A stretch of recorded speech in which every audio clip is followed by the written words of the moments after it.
the Mercury Theater on the air.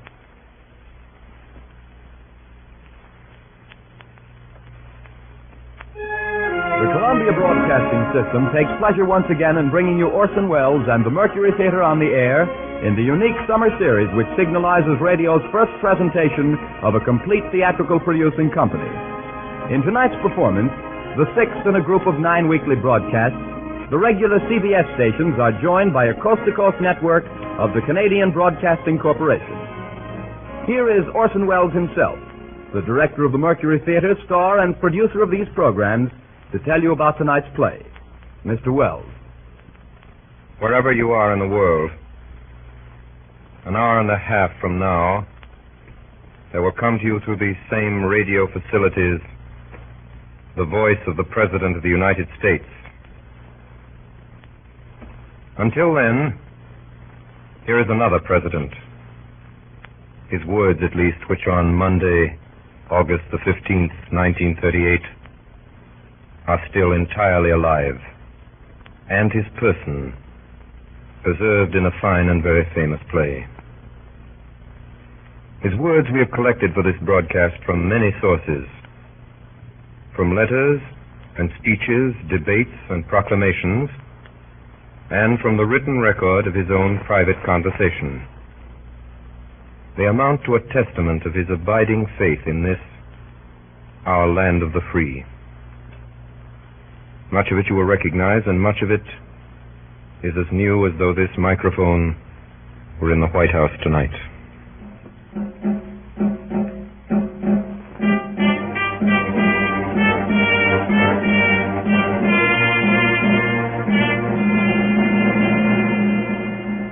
I was born February 12th, 1809, in Hardin County, Kentucky.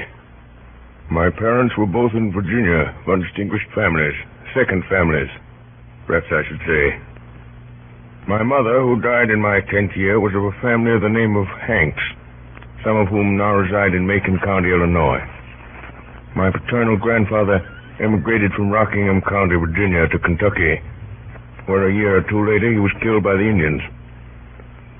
When I came of age, somehow I could read, write, and cipher to the rule of 3. That was all.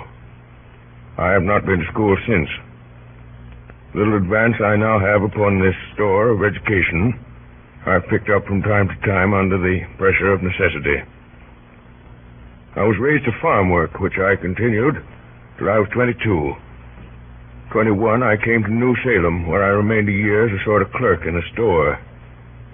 Then came the Black Hawk War, and I was elected a captain of the volunteers, a success which gave me more pleasure than any I've had since. From 1849 to 1854, I practiced law in Springfield. What I've done since then is pretty well known. If any personal description of me is thought desirable, it may be said I am in height 6 feet 4 inches, nearly and lean in flesh, weighing on an average 180 pounds, dark complexion with coarse black hair and gray eyes. No other marks or brands recollected. Yours truly, Abraham Lincoln.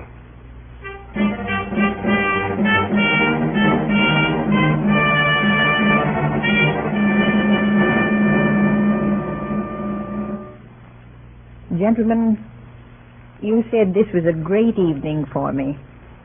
It is. And I'll say more than I mostly do because it is. I'm likely to go into history now with a great man.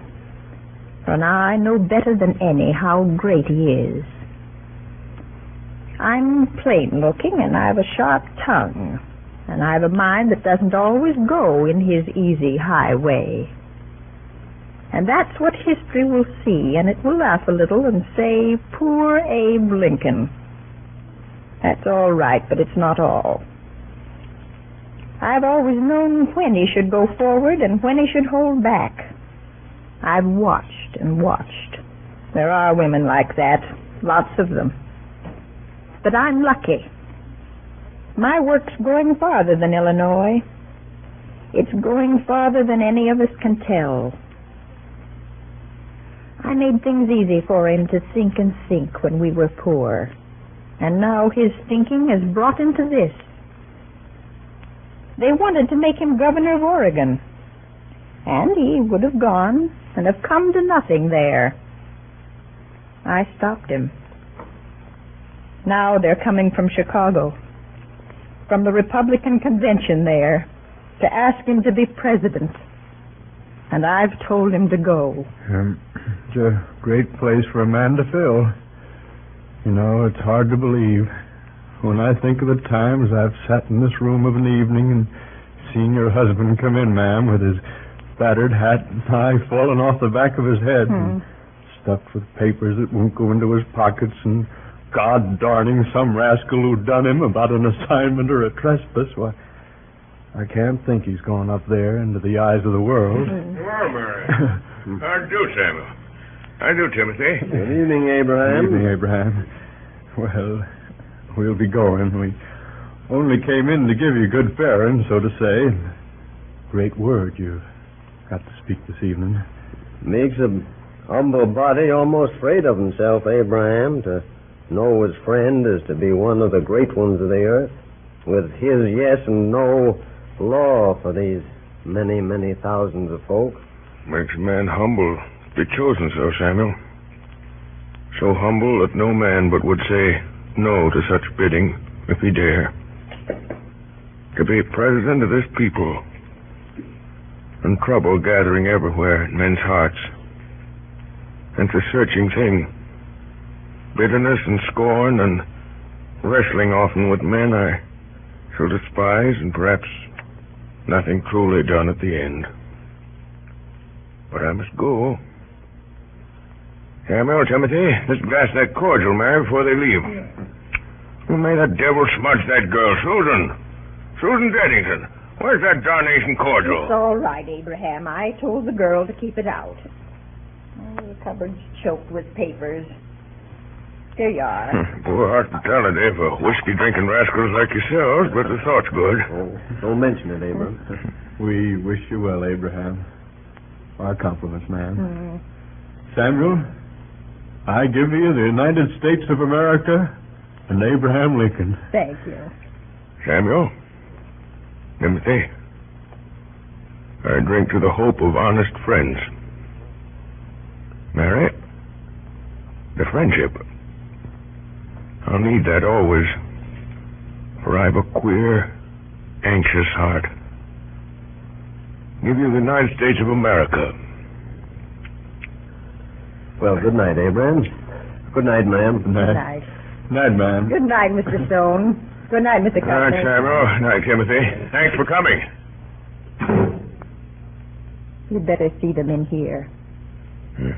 5 minutes to 7. You're sure about it, Mary? Yes. Aren't you? We mean to set bonds to slavery. The South will resist. They may try to break away from the Union. If the Union is set aside, America will crumble.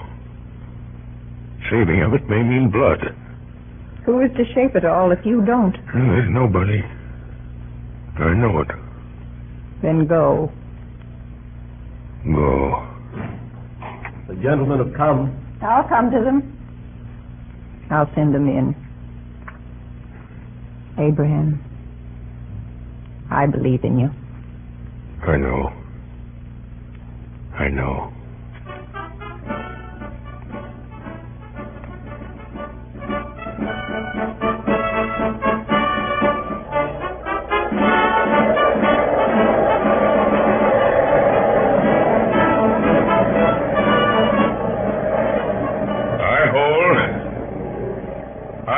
That there is no reason in the world why the Negro is not entitled to all the natural rights enumerated in the Declaration of Independence.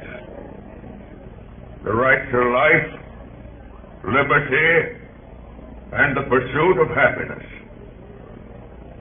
I hold that he is as much entitled to these as the white man, and the right to eat the bread without the leave of anybody else, which his own hand earns. He is my equal, and the equal of every living man.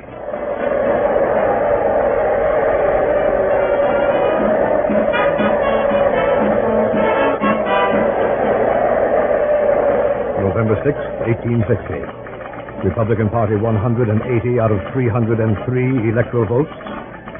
1,857,000 out of 4,645,000 popular votes. Lincoln elected president.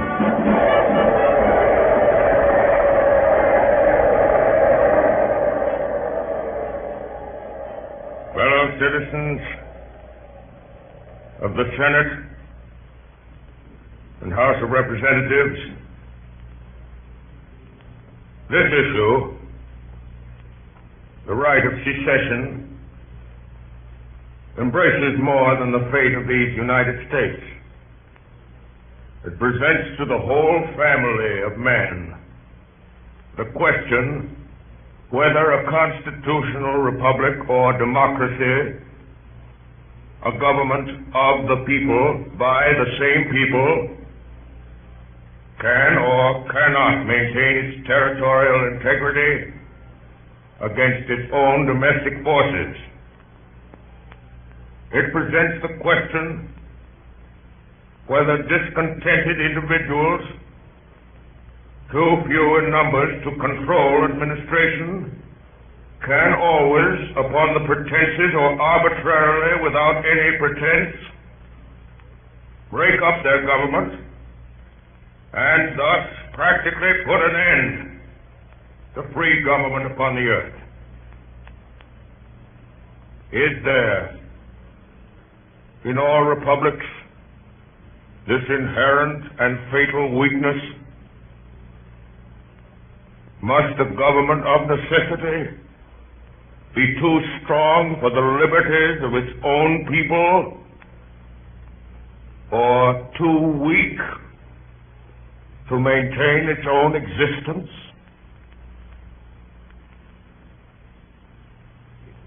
Common feeling in the South, Mr. Stewart, that as Secretary of State, you are the one man here at Washington to see this thing with large imagination. I say this with no disrespect to the President. But what does his experience of great affairs of state amount to beside yours, Mr. Stewart? My support of the President is, of course, unquestionable, Mr. Jennings. Oh, entirely. But how can your support be more valuable than in lending him your unequaled understanding? You understand, of course, that I can say nothing officially. These are nothing but informal suggestions. But I may tell you that I am not unsympathetic. I was sure that that would be so. Yes, come in. The President is coming up the stairs, sir. Thank you. This is unfortunate. Say nothing and go at once. Here he is. Good morning, Mr. Stewart. Good morning, Mr. Jennings. Good morning, Mr. President. And I am obliged to you for calling, Mr. Jennings. Good morning. Perhaps Mr. Jennings could spare me 10 minutes. Say 5 minutes. I'm anxious always for any opportunity to exchange views with our friends of the South. Much enlightenment may be gained in 5 minutes. Excuse, I beg you, Mr. Stewart will allow us. By all means. Shall I leave you? Leave us, but why? I may want your support, Mr. Secretary, if we should not wholly agree. Well, Mr. Jennings, you have messages for us. Mr. Jennings, in his anxiety for peace, was merely seeking the best channel through which suggestions could be made. To whom? To the government. The head of the government is here. But, Come, sir. What is it? It's this matter of Fort Sumter, Mr. President. Yes? If you withdraw your garrison from Fort Sumter, it won't be looked upon as weakness in you. We believe that the South at heart does not want secession. It wants to establish the right to decide for itself. The South wants the stamp of national approval upon slavery. Can't have it. Mr. President, if I may say so, you don't quite understand. Does Mr. Stewart understand? I believe so. You are wrong. He doesn't understand because you didn't mean him to. I don't blame you. You think you're acting for the best. You think you've got an honest case, but I'll put your case for you, and I'll put it naked. Many people in this country want abolition, many don't. But every man, whether he wants it or not, knows it may come. Why does the South propose secession? Because it knows abolition may come and it wants to avoid it. I said the other day that Fort Sumter would be held as long as we could hold it. I said it because I know exactly what it means. I see how it is. You may force freedom as much as you like, but we are to beware how we force slavery. Couldn't be put better, Mr. Jennings. That's what the union means. It is a union that stands for common right. We are not enemies, but friends. We must not be enemies.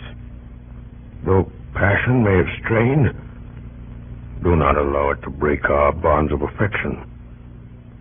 That is our answer. Tell them that. Will you tell them that?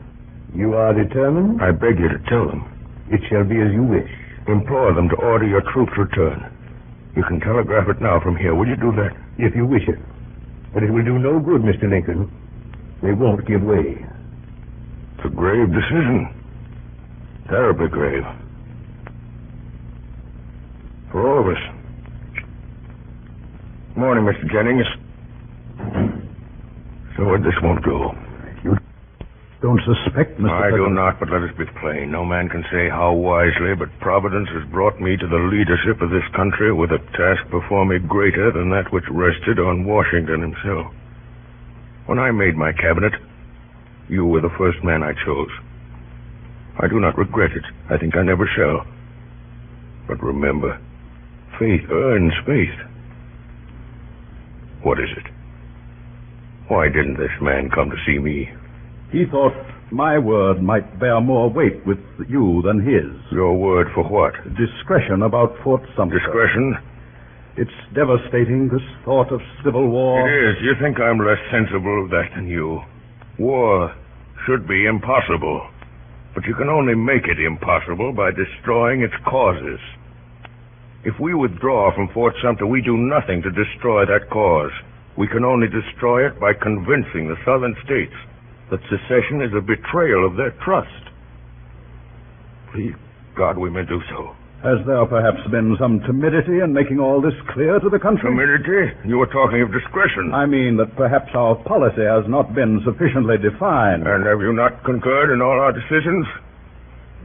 Stewart, you may think I'm simple, but I can see your mind working as plainly as you might see the innards of a clock.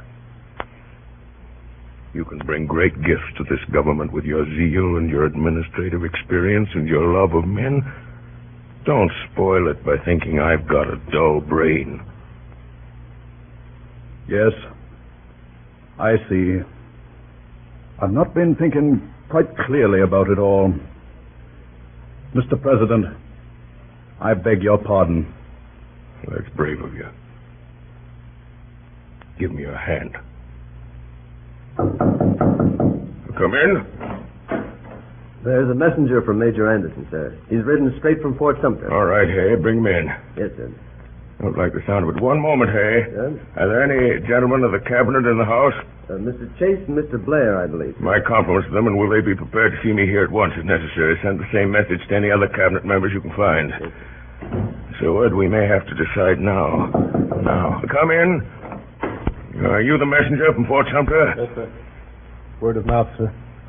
Well? Major Anderson presents his duty to the government. He can hold the fort 3 days more without provisions and reinforcements. Things very bad at the fort. The major says 3 days, sir. Most of us would have said 24 hours. I see. Thank you. Wait outside, please. Yes, sir. 3 days, Stewart, 3 days. My God. My God, Stewart, we need great courage, great faith. There is a tide in the affairs of men. Did you read Shakespeare, Stewart?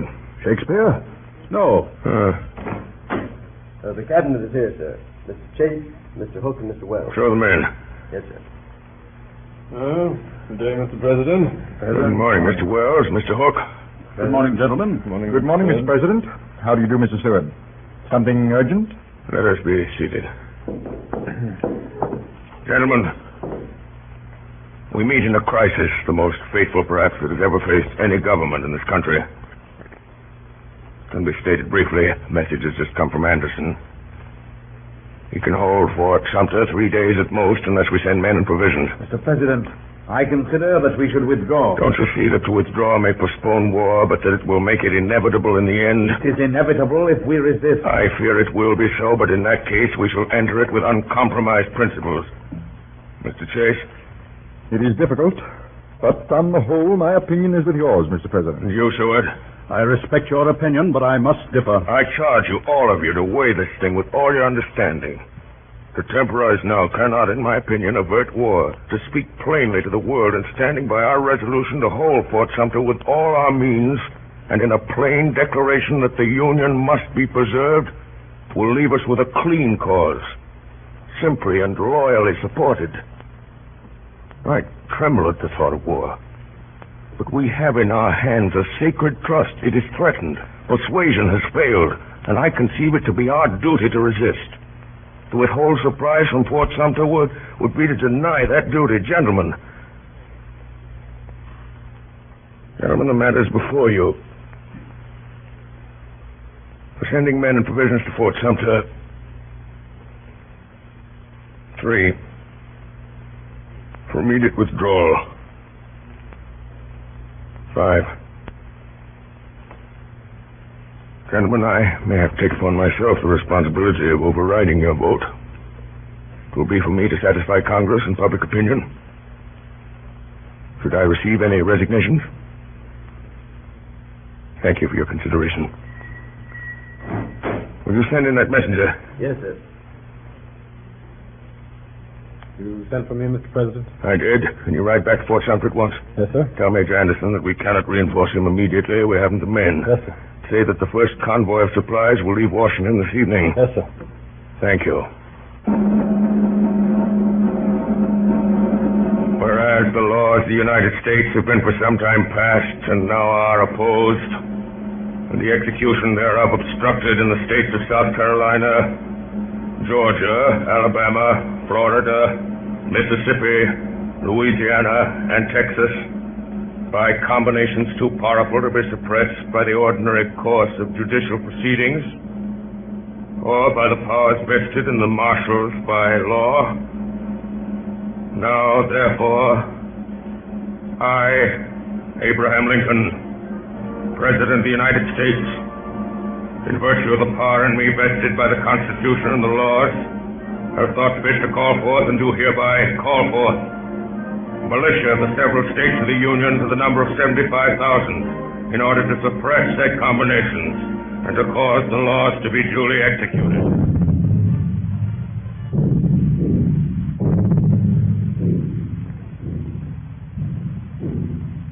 You are listening to Orson Welles as Abraham Lincoln in Columbia's presentation of the Mercury Theater on the Air. The broadcast is an adaptation of John Drinkwater's Abraham Lincoln with original Lincoln speeches. The drama will continue in just a moment. This is the Columbia Broadcasting System.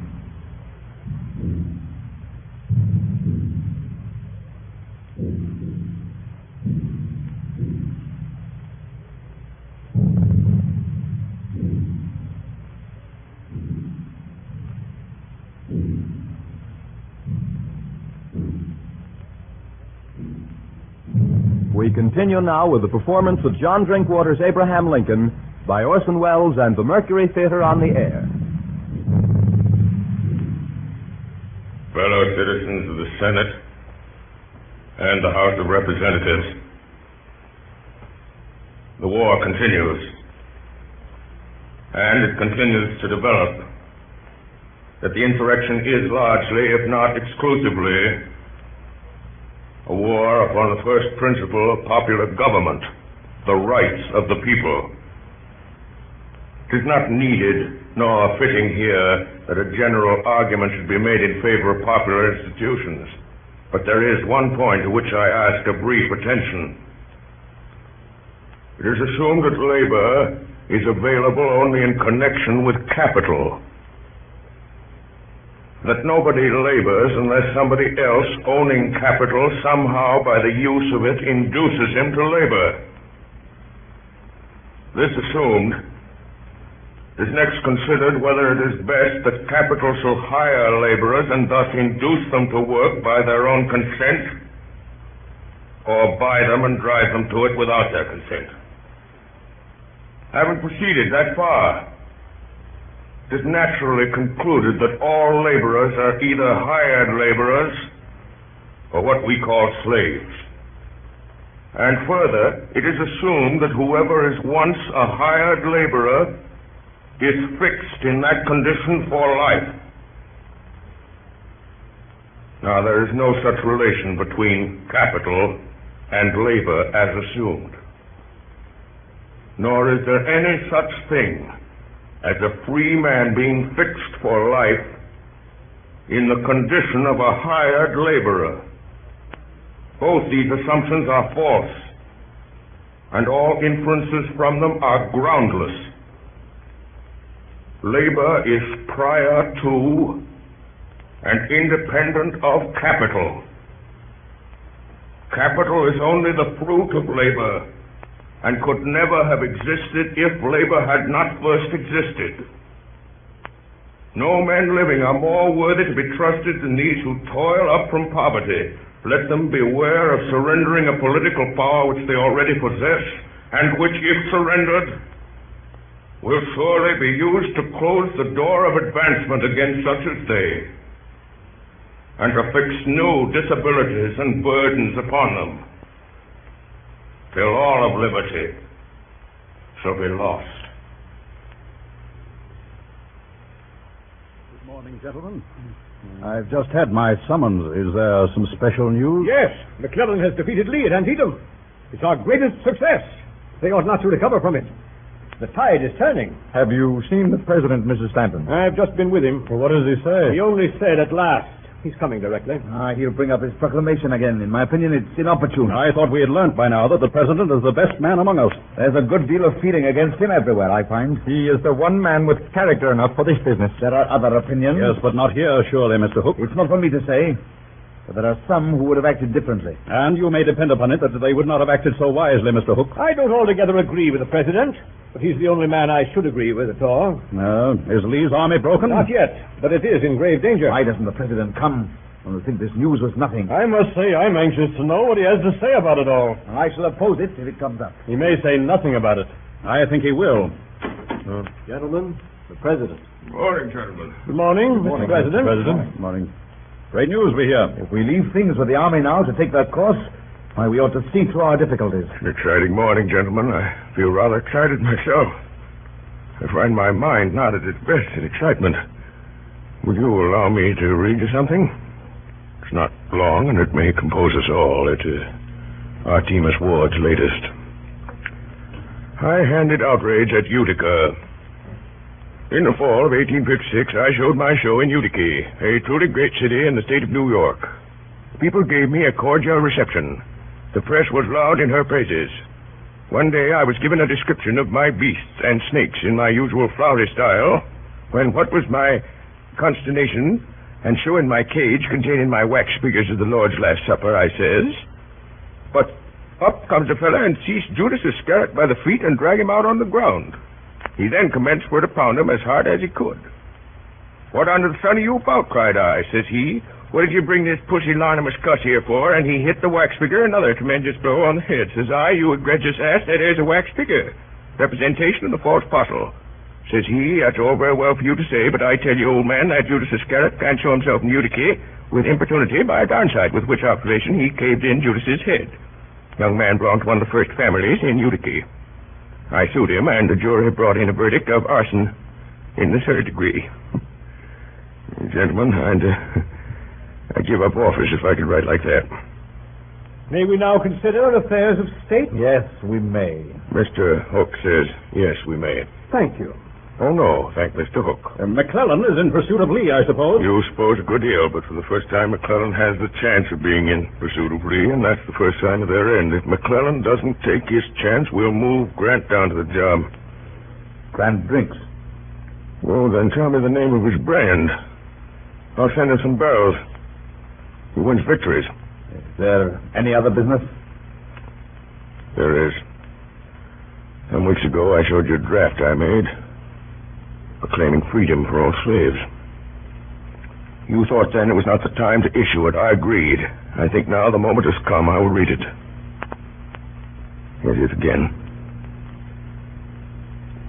It is proclaimed that on the first day of January, in the year of our Lord, 1863, all persons held as slaves within any state, the people whereof shall then be in rebellion against the United States, shall be then, thenceforward, and forever free. I must oppose the issue of such a proclamation at this moment in the most unqualified terms. I do not quite understand, Mr. President, why you think this the precise moment. Believe me, gentlemen, I have considered this matter with all the earnestness and understanding of which I am capable. But when the New York Tribune urged you to come forward with a clear declaration 6 months ago, you rebuked them. Because I thought the occasion not the right one.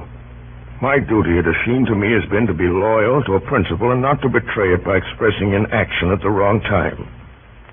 That is why I conceive statesmanship. For long now, I've had two fixed resolves: to preserve the Union and to abolish slavery. How to preserve the Union, I was always clear. And more than 2 years of bitterness have not dulled my vision. We have fought for the Union, and we are now winning for the Union. With that victory and a vindicated Union will come abolition. I made the promise to myself and to my Maker. The rebel army is now driven out, and I'm going to fulfill that promise. I do not wish your advice about the main matter, for that I've determined for myself. This is, I say, without intending anything but respect for any one of you. But I beg you to stand with me in this thing. Well, in my opinion, it's altogether too impetuous. One other observation I will make. I know very well that others might in this matter, as in others, do better than I can. And if I was satisfied that the public confidence was more fully possessed by any one of them than by me, and knew of any constitutional way in which he could be put in my place, he should have it. I would gladly yield it to him. But though I cannot claim undivided confidence, I do know that all things considered, any other person has more. This I do not know, and moreover this may be, there is no way in which I can have any other man put where I am. I am here. I must do the best I can and bear the responsibility of taking the course which I feel I ought to take. Could this be left over for a short time for consideration? I feel that we should remember that our only public cause at the moment is the preservation of the Union. I entirely agree with Wells. Gentlemen, we cannot escape history. We of this administration will be remembered, in spite of ourselves. In giving freedom to the slave, we assure freedom to the free. We shall nobly save or meanly lose the last best hope on earth. I shall sign this proclamation now. Excuse me, gentlemen. For we, thenceforward and forever, free. Gentlemen, I pray for your support. Good day. Good day, sir. Good day. Good day, Mr. President. Hook. Yes, Mr. President. Hook, will you stay a moment? Yes, Mr. President. Hook, one cannot help hearing things. I beg your pardon? Hook, there's a way some people have when a man says a disagreeable thing of asking him to repeat it, hoping to embarrass him. It's often effective, but I'm not easily embarrassed. I said one cannot help hearing things. And I do not understand what you mean, Mr. President. Come, Hook, we're alone. Lincoln is a good enough name, and I think you understand. How should I? Then plainly there are intrigues going on. Against the government? No. In it. Against me. Oh, criticism, perhaps. To what end? To better my ways? I presume that might be the purpose. Then why am I not told what it is? I imagine it's natural compunction. Or ambition? What do you mean? Hook, you've been bitten by the White House bug. You think you ought to be in my place. You're well You informed. cannot imagine why everyone does not see that you ought to be in my place. By what right you say that? Is it not true? You take me unprepared. You have me at a disadvantage. You speak as a very scrupulous man, Hook. You question my honor? As you will. Then I resign. As a protest against Your suspicion. this false? Very well. I'll be frank. I mistrust your judgment, Mr. Lincoln. In what? Generally, you overemphasize abolition. You don't mean that. You mean that you fear possible public feeling against abolition. It must be persuaded, not forced. Besides, you have, in my opinion, failed in necessary firmness in telling the South What will be the individual penalties of rebellion? This is war. I will not allow it to become a blood feud. But we are fighting treason. We must meet it with severity. We will defeat treason. I will meet it with conciliation. It is a policy of weakness. It is a policy of faith. It is a policy of compassion. Hook, why do you plague me with these jealousies? Once before I found a member of my cabinet working behind my back, but he was disinterested and he made amends. Nobly. But, Hook, you have allowed the burden of these days to sour you. I know it all. I've watched you plotting and plotting for authority, and I, who am a lonely man and sick at heart. So great is the task God has given to my hand, and so few are my days, and my deepest hunger is always for loyalty in my own house. You have withheld it from me. You have done great service in your office, but you have grown envious. Now you resign as you did once before when I came openly to you in friendship. And you think that again I shall flatter you and coax you to stay. I won't do it. Let's take you at your word. I am content. Will you shake hands? No. I beg you to excuse me.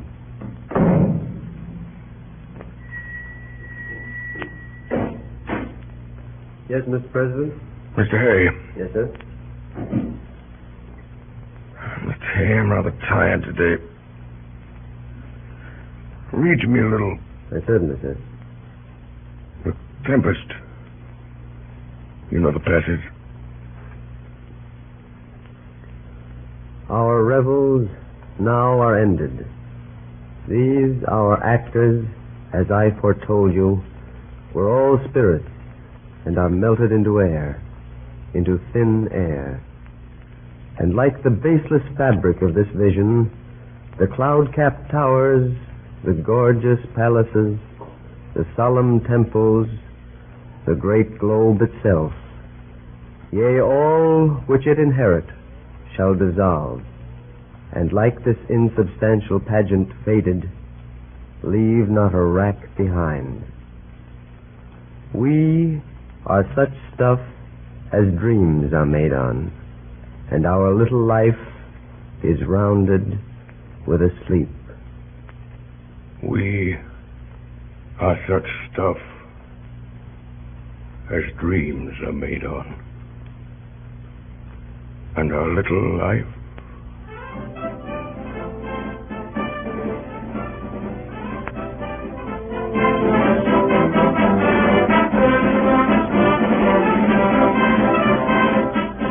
ordered that the 4th day of April, 1865, be the day for a general movement of all the land and naval forces of the United States against the insurgent forces. That especially the Army of the Potomac, the Army of Western Virginia, the Army near Munfordville, Kentucky, the Army and flotilla at Cairo, and a naval force in the Gulf of Mexico be ready to move on that day.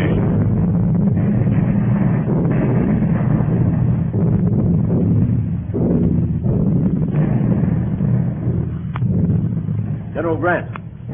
Yes, Dennis? 7:30, sir. An hour and a half. Ought to be something more from Meade by now, Dennis. Yes, sir. Have you wired the president? Yes, sir. Take these papers to Captain Templeman. Ask Colonel West if the 23rd are in action yet. Tell the cook to send some soup at 10 o'clock. Say it was cold yesterday. Yes, sir. Give me that map, Malins. Yes. There's no doubt about it. Unless Meade goes to sleep, it can only be a question of hours. Lee's a great man, but he can't get out of that. It's all at the end, sir. Yes, if Lee surrenders, we can all pack up for home. My God, sir, it'll be splendid, won't it, to be back again? By God, sir, it will. Beg your pardon, sir. You're quite right, Malins. My boy goes away to school next week. Now I may be able to go down with him, see him settle. Well, Dennis? Colonel West says yes, sir, for the last half hour. The cook says he's sorry, sir. It was a mistake. Tell him to keep his mistakes in the kitchen. I will, sir. His rifles went up this afternoon. Yes, sir. What's that? General Grant. What is it? The president has just arrived, sir. He's in the yard now. Oh, all right, I'll come.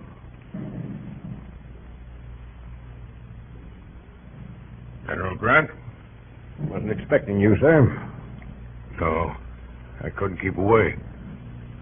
How's it going? Meade sent word an hour and a half ago that Lee was surrounded all but 2 miles, which was closing in. And ought about settle it, eh? Unless anything goes wrong in those 2 miles, sir. I'm expecting a further report from Meade every minute. Would there be more fighting? It'll probably mean fighting through the night, more or less. But Lee must realize it's hopeless by the morning. Dispatch, sir. Yes. General Meade, sir. Thank you. You needn't wait. Yes, they've closed the ring. Meade gives them 10 hours. Timed at 8. That's 6 o'clock in the morning. We must be merciful. Bob Lee's been a gallant fellow. Perhaps you'll look through this list, sir. I hope it's the last we shall have. It's a horrible part of the business, Grant. Any shootings? 1. Damn it, Grant, why can't you do without it? Oh, no. No, of course not. Who is it? William Scott said it's a rather hard case. What is it? Just on a heavy march, sir, and volunteered for double guard duty to relieve a sick friend. He was found asleep at his post. I was anxious to spare him, but it couldn't be done. It was a critical place at a gravely critical time. When is it to be? Tomorrow at daybreak, sir. I don't see that it'll do him any good to be shot. Where is he? In the barn, I believe, sir. Thanks. Think I'll go see him. I go with you, sir? No, thank you.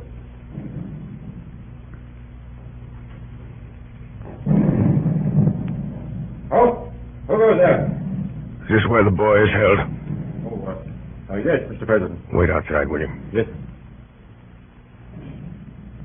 Are you William Scott? Yes, sir. Know who I am?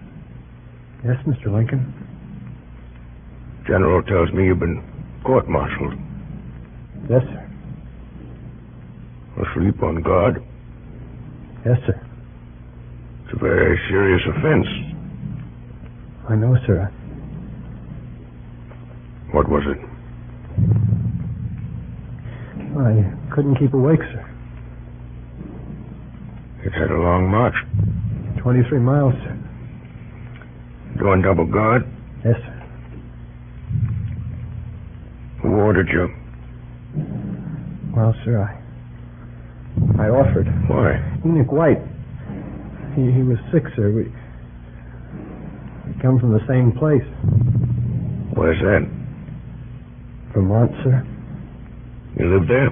Yes, sir. You've got a farm down there, sir. Who has? My mother, sir.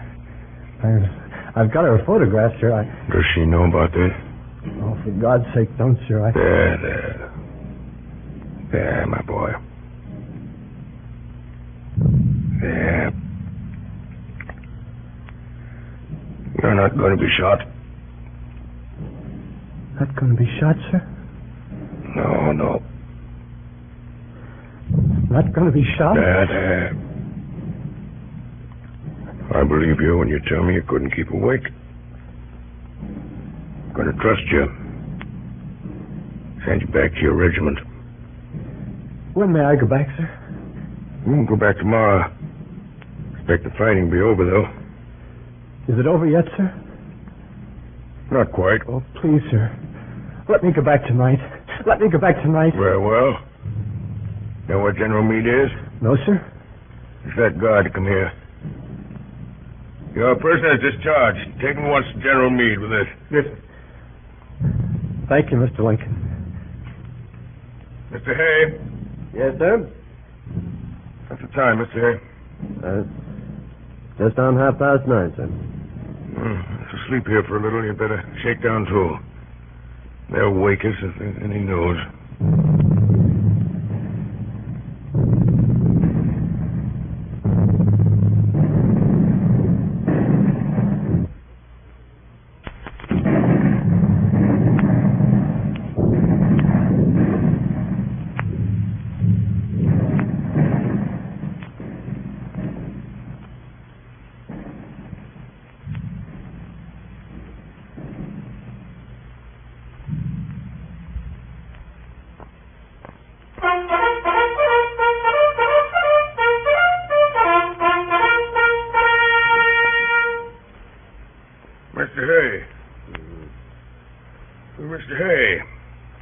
Hello. What the devil is it? Oh, I beg your pardon, Mr. Lincoln. Not at all. Slept well, hey? Well, I feel a little crumpled, sir. What's the time? 6 o'clock, sir. Listen. I don't hear anything, Mr. Lincoln. That's just it. Guns have stopped. Good morning, sir. Morning, Hay. Good morning, General. I didn't disturb you last night. The message has come from Meade. Lee asked for an armistice at 4 o'clock. An armistice? Yes, sir. An armistice? For 4 years, life has been but the hope of this moment. It's strange how simple it is when it comes. Grant, you served the country very truly. Made my work possible, thank you. Had I failed, the fault would not have been yours, sir. I succeeded because you believed in me. Where is Lee? He's coming here. Meade should arrive directly. Where will Lee wait? There's a room ready for him. Will you receive him, sir? Oh, no, Grant. No, that's your affair. To mention no political matters. Be generous. I needn't say that. I have written out the terms I suggest. Here they are, sir. Yes, they do you honor. General Meade is here, sir. Ask him to come here. Yes, sir. I learned a good deal from Robert Lee in early days. He's a better man than most of us. This business will go pretty near his heart, sir. Glad it's to be done by a brave gentleman, Grant.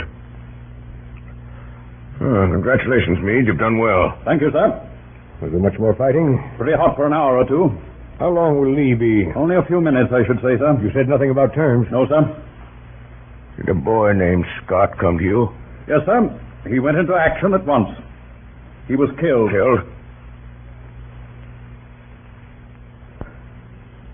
Queer world, Grant.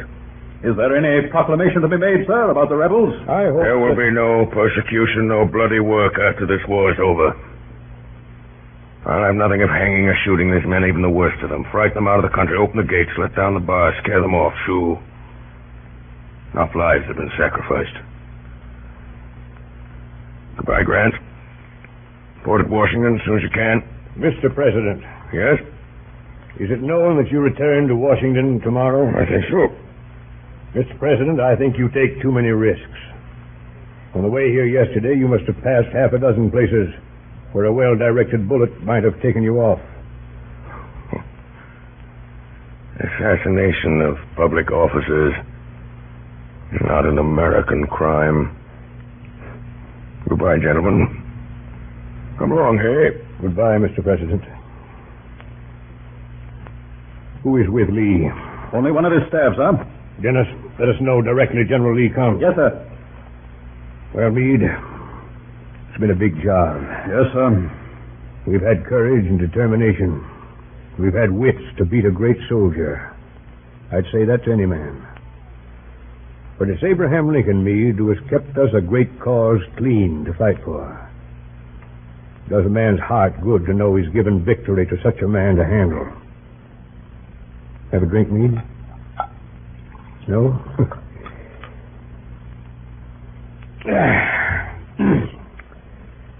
You know, Meade, there were fools who wanted me to oppose Lincoln for the presidency. General Lee is here, sir. Meade, will General Lee do me the honor of meeting me in here? Where the deuce my hat, Dennis, for sword? Yes, sir. General Lee, sir.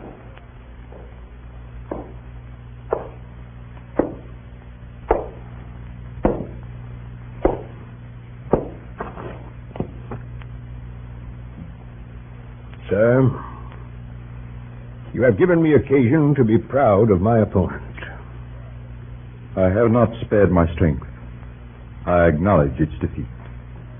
You have come, General Lee, to ask upon what terms you will accept surrender. Yes. They are simple. I hope you will not find them ungenerous. Here they are.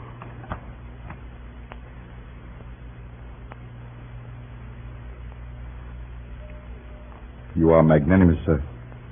May I make one submission? It would be a privilege if I could consider it. You allow our officers to keep their horses, General Grant. That is gracious. Our cavalry troopers' horses also are their own. I understand. They'll be needed on the farms. It shall be done. I thank you. I accept your terms.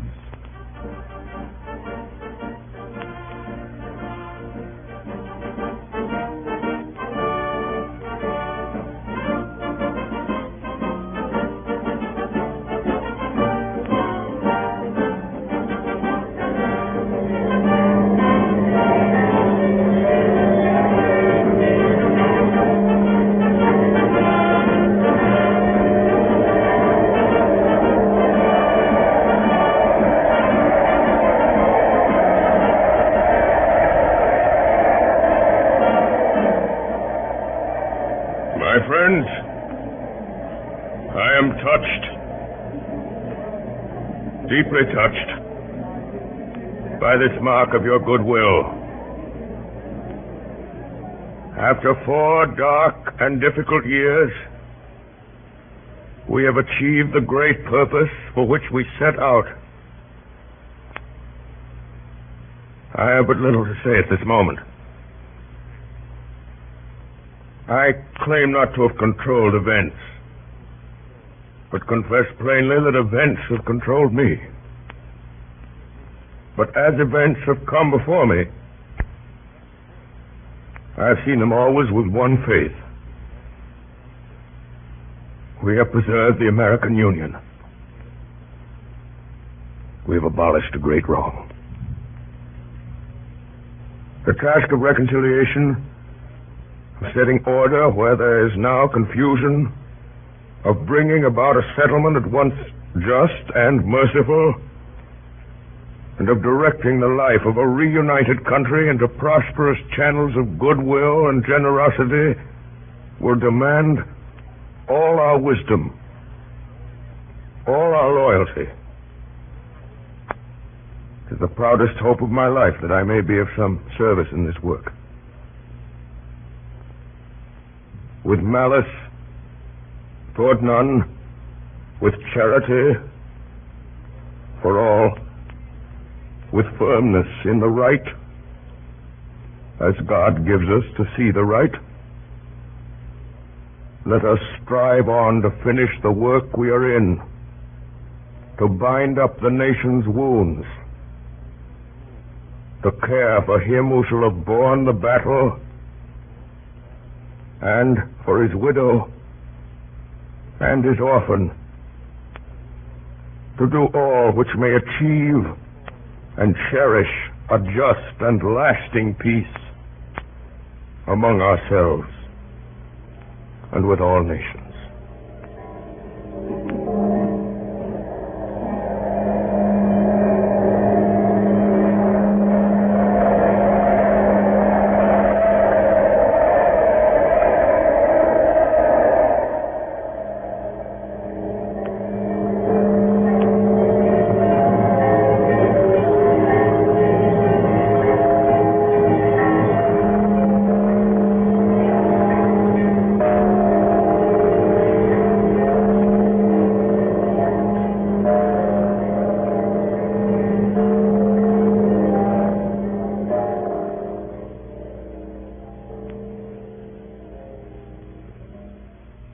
Good Friday, April 14th, 1865. In the morning, there was a cabinet meeting at the White House. Lincoln was in a happy mood. He told Grant and the cabinet of a dream he had dreamed, which had come to him several times before. In this dream, whenever it came, he was sailing in a ship of a peculiar build, indescribable but always the same, and being borne on it with great speed toward a dark and undefined shore. He had always dreamed this before a victory. He dreamed it before Antietam, before Murfreesboro, before Gettysburg, before Vicksburg. In the afternoon, Mr. and Mrs. Lincoln drove together and he talked to her of the life they would lead back in Springfield, Illinois, when this presidency was over. That night, Mr. and Mrs. Lincoln went to Ford's Theater. The theater was crowded. Many officers returned from the war were there and eager to see Lincoln. The play was Our American Cousin. A little after 8 o'clock, Mrs. Abraham Lincoln entered the official box with her husband and their guests following. Sometime after 10 o'clock, at a point in the play which no person present could afterwards remember, a shot was heard in the theater, and Abraham Lincoln fell forward upon the front of the box, unconscious and dying. He was carried to a house near the theater. His sons and closest friends were summoned. A dismal drizzle of rain was falling as the dawn came to Washington after a night of terror. In the streets, men stood in groups discussing the tragedy. Then at 7:30, a tolling of all the church bells in the town and a hush in the streets. Lincoln was dead.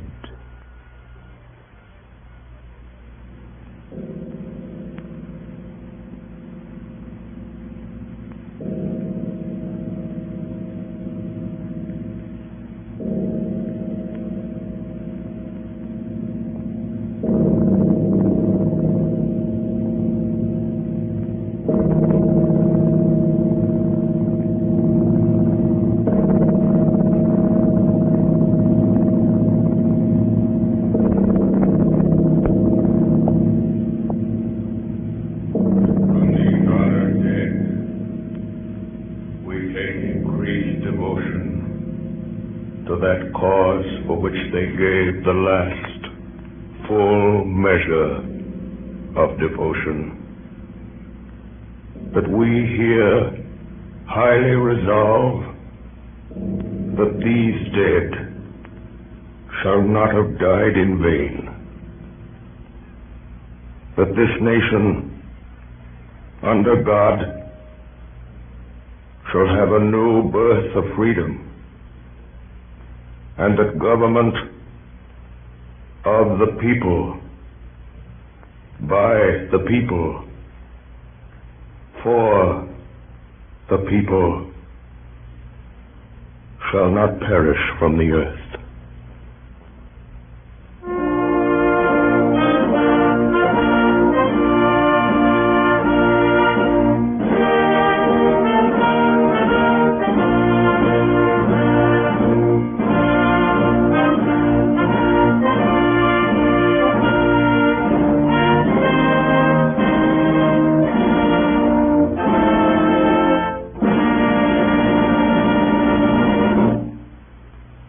Tonight, the Columbia Broadcasting System, through its affiliated stations coast to coast, and the network of the Canadian Broadcasting Corporation, has brought you a production of Abraham Lincoln by Orson Welles and the Mercury Theater on the Air. The famous play by John Drinkwater was supplemented by many of Lincoln's speeches, excerpts from his debates, proclamations, letters, and accounts of his own private conversations. In the cast this evening were Ray Collins as General Grant, Ed Jerome as General Lee, George Coulouris as Hook, Joseph Holland as Stewart, Carl Frank as Scott, Carl Swenson as Hay, William Allen as Dennis, Agnes Moorehead as Mrs. Lincoln, and Orson Welles as Abraham Lincoln. Bernard Herrmann conducted. Dan Seymour speaking. Davidson Taylor supervised for the Columbia Network.